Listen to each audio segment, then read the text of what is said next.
Since I've done quite a few of these, I'm actually gonna start by telling the story behind it. They finally bring us out to the track and, you know, we're setting up our blocks and you could just like feel the air, like everybody was waiting on this moment. And because I'm an athlete and I don't get to see so much of what happens outside of the track, I didn't know how much of a buildup it was for everybody else. For me, it was a huge buildup. And I realized for everybody else, it was even bigger. Like they were really like playing into, like they were treating this like it was the 100. Like I was like, oh shoot, like people are ready for this. All right, I'm like, let's go. So that right there was just like a super exciting moment. So I was like beyond ready to kill it. Gotta give the praying hands, gotta pray before every big meet. Gotta get my spirit bomb in. Yeah, and I'd let the hair out. Yeah, had to let the hair out for the finals. I let the twist out.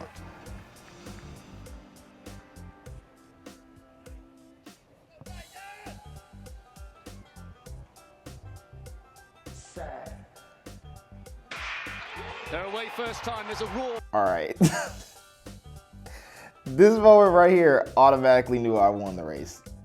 I had the two best steps I've ever had in my life.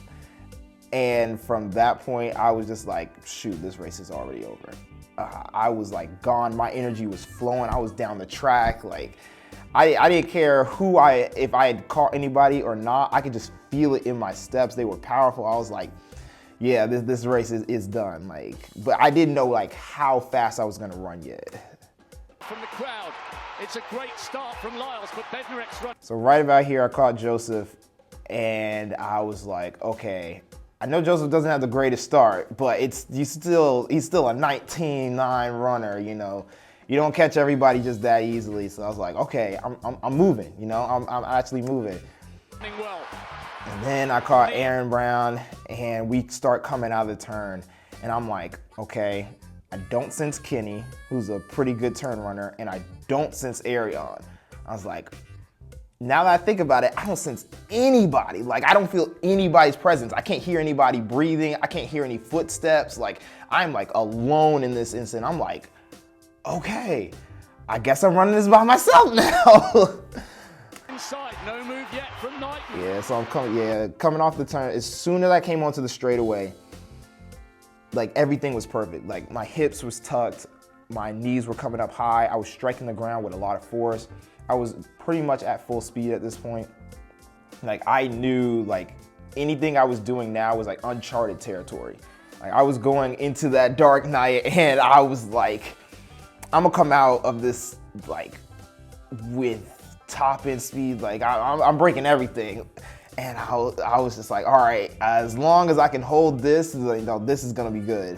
Lyles has got the edge here, and he's storming away. Yeah. All right. Moment for Noah Lyles. About right here, last 80 meters. I was fighting for my life. I'm not even gonna lie. I was fighting for my life. I felt that my back was like so arched. And I felt like I could barely lift my knees anymore. Like everything I was doing was just like at its final moments. Like I had given everything. Like in my mind, I'm just like, if you don't finish this race, then you're the weakest runner out there. Like if you can't you do this, you're a finisher. You have to finish this race. You can't let them catch you, because I didn't know where anybody was. So I wasn't about to have another situation where somebody just comes up behind me and is like, I'm gonna make them hurt, even though I'm hurting so bad. But finally I crossed the line and I was like, I already knew that this was fast, and I got a glimpse right as I crossed the line and it said 19.3. But what's the really crazy thing is when I glimpsed at it first, it said 1909. And I was like, I know this ain't about to say 1909. Like that would be insane. And then it hit the 1932. And I'm just, yeah, I was just like looking at, because I know it wasn't about to give me the same time as Michael Johnson. Like it was really not about to do this. And I was like waiting for it to change and it just didn't. And I didn't know that it changed. I turned around before it changed the first time. So and I don't think that most people, well, I know that a decent amount of people saw it, but not everybody in the stadium because, you know, it's facing one way. And hang on, it's about to hit. Right here, the crowd starts roaring, and I'm like, what happened? To be honest, I thought a field event person like had done some amazing jump or something like that, and that's what they were cheering for. And I was like, shoot, I thought we were the last event of the day. And I'm looking up at the scoreboard, and it says 31, and I just like lose it. Like, it's like literally it was a moment out of a movie, and it's like I felt in my heart that it was faster than 32, but still to watch it change was like the moment of like pure bliss. And I just lose it, and I, you know, rip the jersey. And I had to practice that. I did not just do that spontaneously. I knew I was gonna rip that jersey because I saw Warholm rip it multiple times. And I was like, bro, that is so freaking cool. I'm not even gonna lie. And I gotta give him props because he rips his from the middle. I'm not taking that chance. I need to make sure that mine rips. And I heard that they actually reinforced their zippers because he kept ripping them, and they were like, we can't be having you do that. Luckily, nobody in the US has done this before, so I was like, yeah, I think I'm gonna get away with this really easily. Yeah, and I remember the crowd going crazy. And then I saw my family, and they had the flag and everything.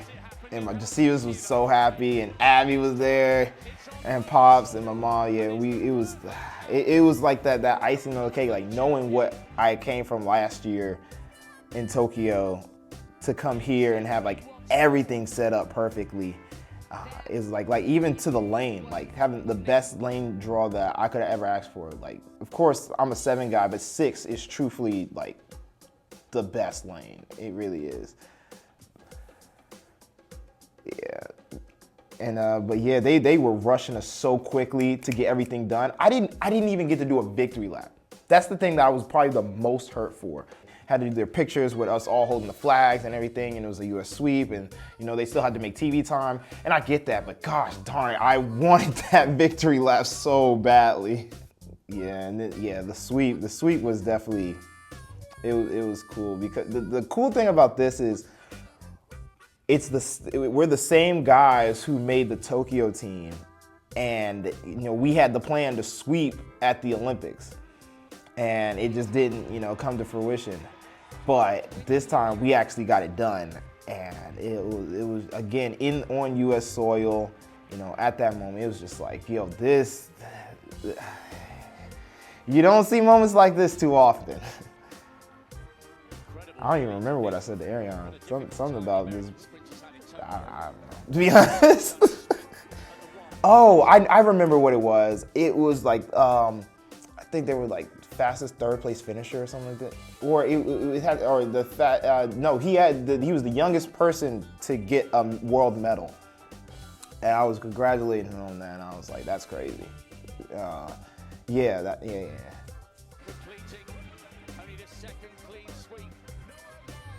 I was actually shocked how many people actually stayed for the medal ceremony because we were like so late in the day and we were the last event. Usually people just leave. That was definitely the most packed medal ceremony I've ever been a part of because, you know, 200 is always at the end, so mostly people leave. But I think a lot of people were waiting on this race, and yeah, it was just really nice that they stayed because it just made the moment that much better. Oh yeah, me and Legend took a trip around the. So I actually so the guy who does the mascots, I actually figured out that he works at Orlando Magic, which is, you know, I live in Orlando. So it was so funny that I'm like, what? Like you're that close to me? And then I went to European Championships later that year, and he was there then, and I actually got to, you know, meet the real face. Yeah, this is like the closest thing I got to a victory lap. The people just waiting on the edge of the interest.